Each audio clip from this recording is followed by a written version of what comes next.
要唯一同学。The story is Dominick the Lazy Donkey. Hi everybody.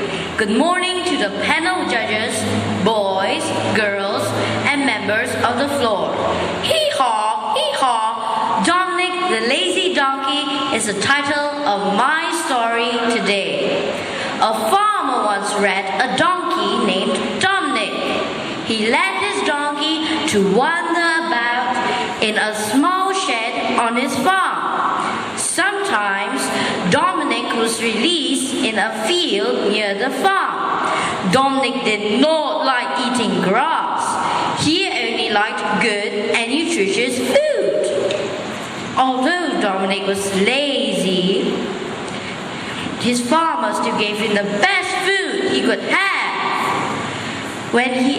His duty was only to eat, sleep, and wander about.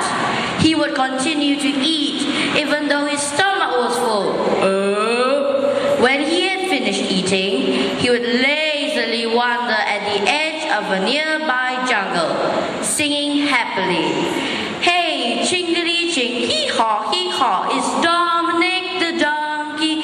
Chingity-ching, hee-haw, hee-haw, I'm a clever little donkey. La la la la la la la la la la la. One day, he met a miner. Hi, Mr. Donkey, you look excited. What has happened? Asked the miner. I've cheated my old owner. Whenever I was asked to work, I would pretend to be sick. I must say, he's rather kind. When he saw I was sick, he gave me the most delicious and nutritious food to eat. Ha ha ha ha ha ha! Roared the donkey with laughter. The miner was surprised by his remark. My dear donkey, your laziness caused you harm one day. You shouldn't cheat on your owner, advised the miner. The furious donkey replied, mind your own business. I don't need your advice, exclaimed the donkey angrily. Without hesitation, he left the place. The miner shook her head sadly. After some time, the donkey's owner had passed away. Nobody could care less about him as he was lazy. He lived alone in the shed. He cried and cried as nobody wanted him. Hee-haw! Hee-haw!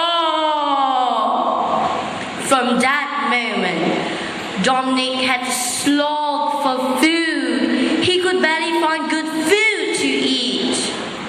However, little did he realize he was being closely watched by a fierce lion. In a split second, the lion exposed itself and started chasing the donkey. The lion then pounced on him. Finally, the meek donkey was defeated and eaten by the lion. And that was the end of the poor Dominick. Boys and girls, the moral behind this story: honesty is indeed the best policy. Thank you.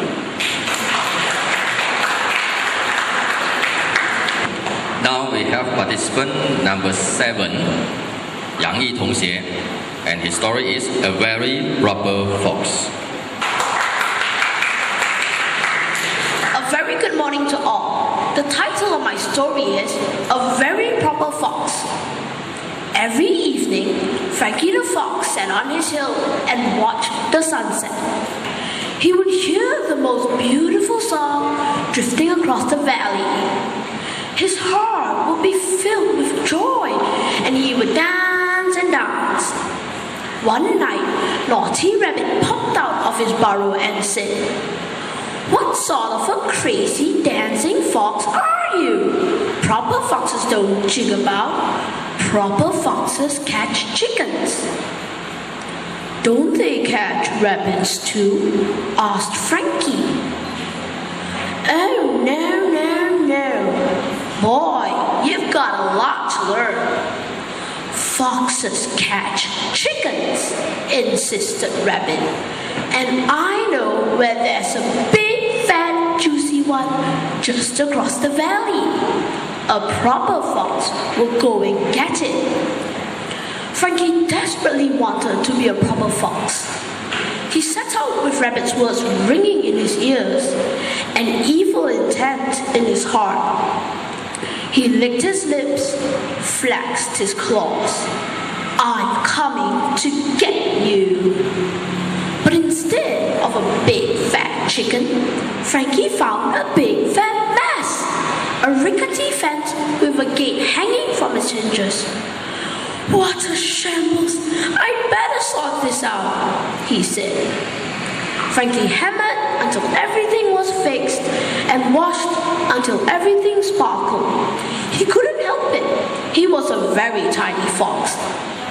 It was very late when he had finished. Frankie was too tired for anything energetic, like catching chickens. He trundled home for a rest. But Rabbit had plenty to say. What a shameful display of incompetence! Proper foxes are supposed to eat chickens, not iron their knickers. Get them burned tonight, or else. That night, Frankie was even more determined. He licked his lips, flexed his claws, growled like a proper fox.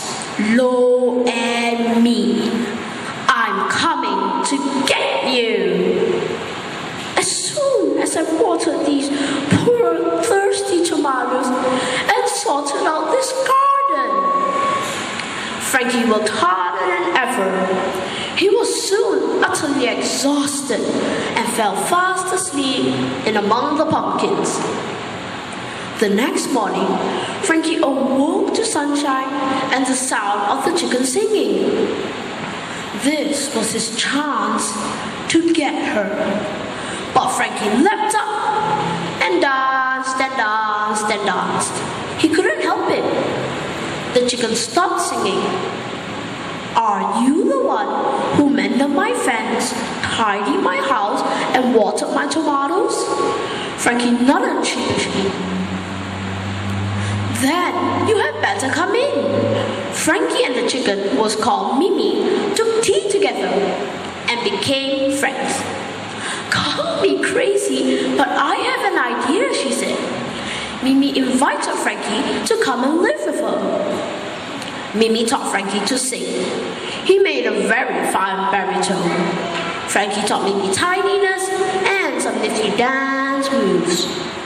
Maybe it was crazy, a fox and a chicken living together, but Frankie and Mimi were very happy. The moral of the story is, we can be friends with anyone, no matter how different they are. Thank you very much. Thank you. Now we have participant number 8, Dai Jiajun Tongxie. The story is The Trees and the Axe. There was once a great forest that covered many miles. One day, a woodsman went to the forest. He looked around and saw the great trees. They were tall and strong. Some of them had been in the forest for hundreds of years. The man stopped in the middle of a clearing and cleared his throat. The trees stopped their rustling and bustling to hear what the woodsman had to say. I must apologize for disturbing you, he said in a loud voice so that many of the trees could hear him. He faced the biggest and oldest of the trees. I realize that you great trees must be the king of the forest. There was a little rustle at his words. I have a favor to ask, he said. I've broken the handle on my axe, and I wondered if I might be able to cut down a tree and make a new handle. Obviously, I don't mean all of you great trees, All it would take is just a small one. Is there a small one somewhere? The great trees, the king of the forest, rustled and muttered together. They had never been spoken to in such a polite way, and they were most impressed. They nodded their great heads, rustling and shivering their leaves as they did. You have asked in such a kind way, and after all, you are not asking for too much, said the trees. Yes, you may cut down one small tree. There is a young sapling over there. The woodsman looked between the trees and saw a young ash tree. It was not very tall, nor very thick. It was perfect for his purpose. Thank you all so much, said the woodsman, bowing to the great trees. He walked quickly over to the small tree before the larger trees could change their minds. With his broken axe, he very quickly cut down the small thin tree. Then he sat and worked the piece of wood into a new handle for his axe. Then he started to sharpen the blade of the axe. Shortly, the trees knew the real reason for his coming to the forest.